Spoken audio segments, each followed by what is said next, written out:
Okay, so you started to say, I could have just like quickly read him the problem and then say like, what does it represent? Right, and that would have just been less droned on and like, I think I was just trying to go back to the basics, which I like honestly didn't even need to because he just knew it and it just droned on for longer.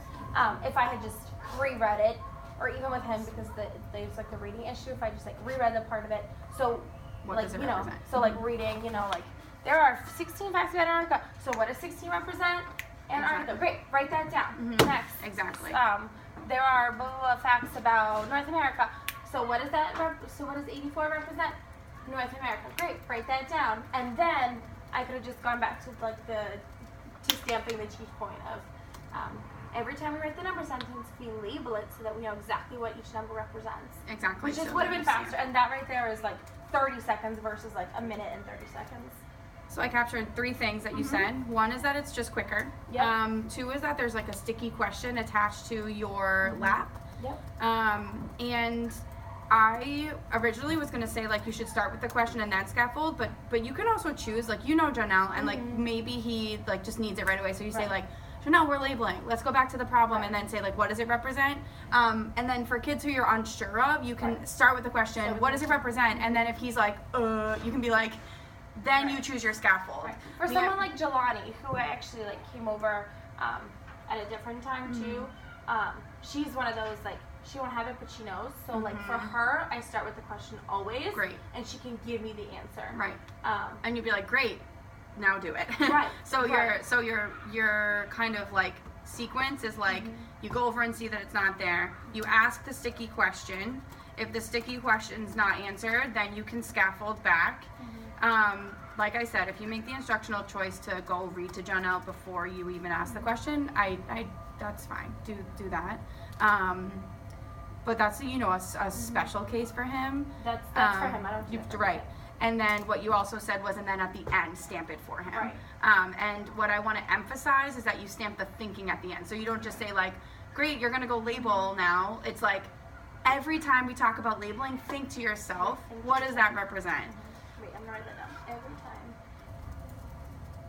think to yourself. And I guess in between that is like, do the thing. Like you tell them the action. Yeah. Which I was doing like between laps, but I gotta make sure. Yeah, and I've rethought my laps for next week. Cool. Based on that. Cool. Which is interesting. So like, because for laps where that something like this is presented, he will be one of the first I go to.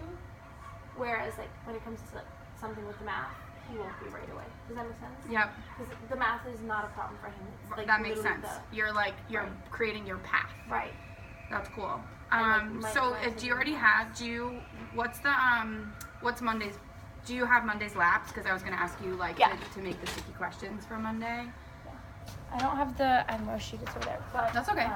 So basically, it's the same idea of UAH scholars have some tickets. There's 46 tickets donated and 35 tickets donated by somebody else, whatever.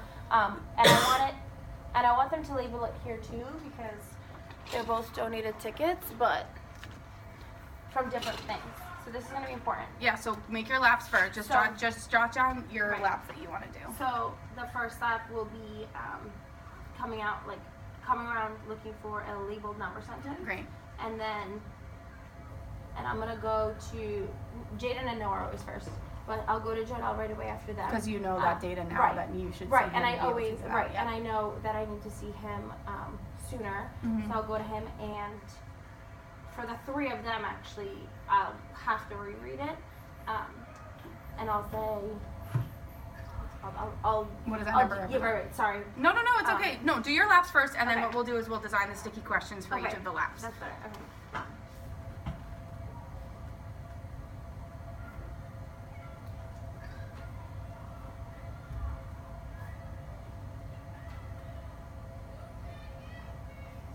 Great.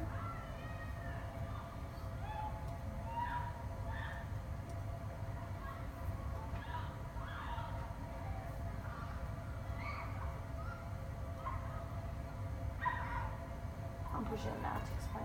Awesome. Just say That's great. So let's just make the quick sticky questions that you'll ask when you notice that a student did not do the thing. Obviously, when you go around, you see it, you're like, great job, nice job. But and when I try to don't be specific, like I try to be like, oh, I see you labeled it.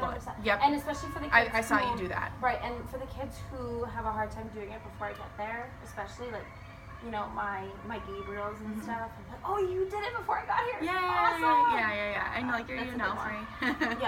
Oh my God, I'm so proud of him. I know. Yes, when was it, Wednesday? Yeah. He's doing a great so job. Proud of him. Great. So the first one obviously is what does this number represent? What does this number represent? Which is great because these should be ones that you have in your back pocket. Right. It's really not rocket science. Right. Like it'll really, like you'll be so used to it that you'll ask the same ones for the same laps all the time. Right, and that's great.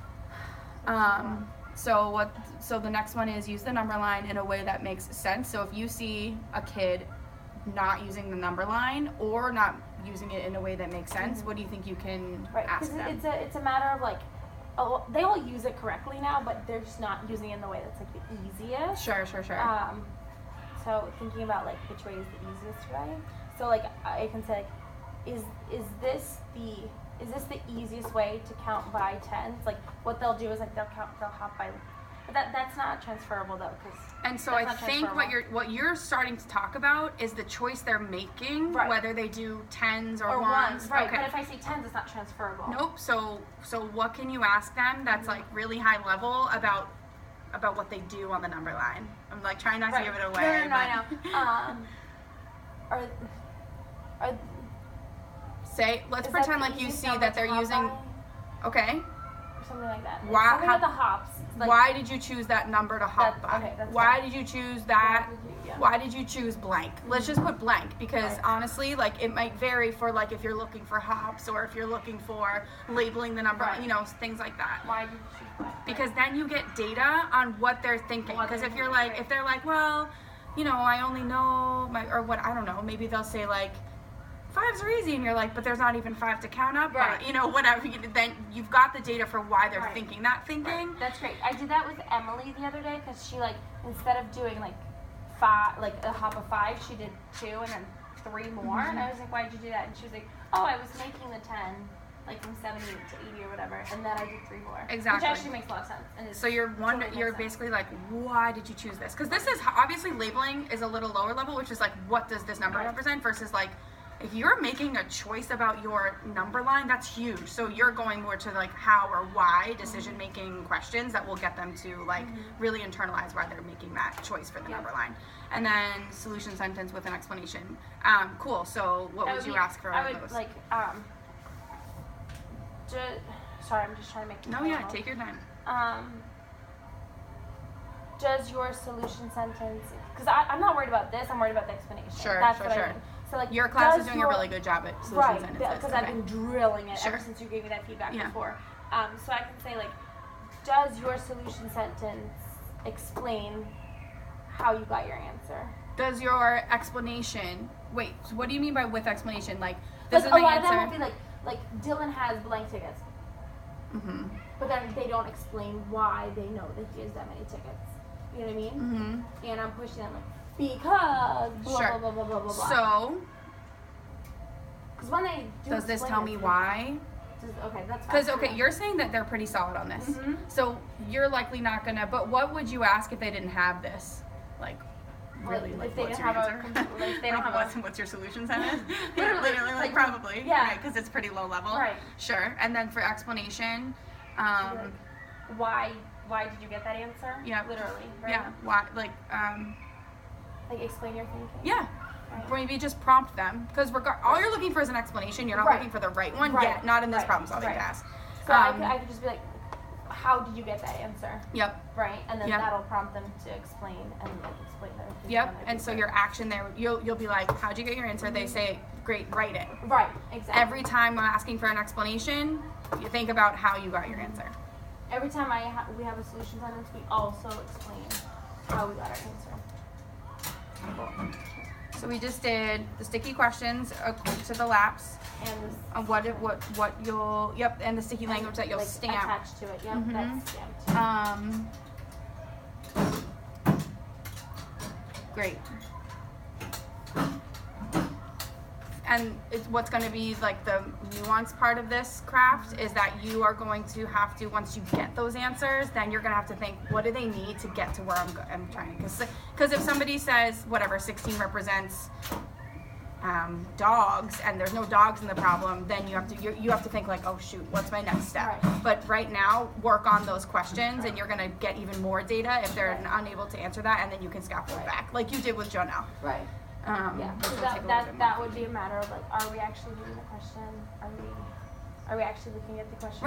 Right, which is pretty simple. The number line one might get. I'm interested to see how the number line one goes, because like they might be like, I don't know, I just chose to do this, and so then you'll be like, okay, what do I do now? So see what you come up with with how you can scaffold back. Yeah. Cool. So I'm gonna come in next week. Oh no, I'm not, because I'm not gonna be here. But will you let me know how this goes? Of course. And then I'll keep. I'm always like, I know. BT, I did this. Yeah. Tell me how to fix it. I know. Tell me how to make. But it's that was a good time. It was like almost perfect at the time. You were like, we're gonna start exit ticket at 9:30, and I walked in at 9:30, and it was exit ticket time. I was like, okay. Yeah. Okay, so I'm gonna just make sure I come in at some point to check in on this. Yeah, I'm glad you gave me that feedback in the moment too, because then my solution sentence one was like that lap was just way stronger, and like they all had solution sentences on their exit tickets. That's great. And they could all tell me like why. So that was great. Or like why they wrote their solution sentences. I know, you're so funny. You're like, but wait, tell me now. Yeah, because I just don't want to like do the rest of it not right. Like not right, but just. Do you feel confident prepping these? And I know you prepped these in deep already, but do you feel confident also prepping like the questions too? Mm-hmm. Cool. Yeah. Okay, great. That's all. I just kind of did them myself. Yeah.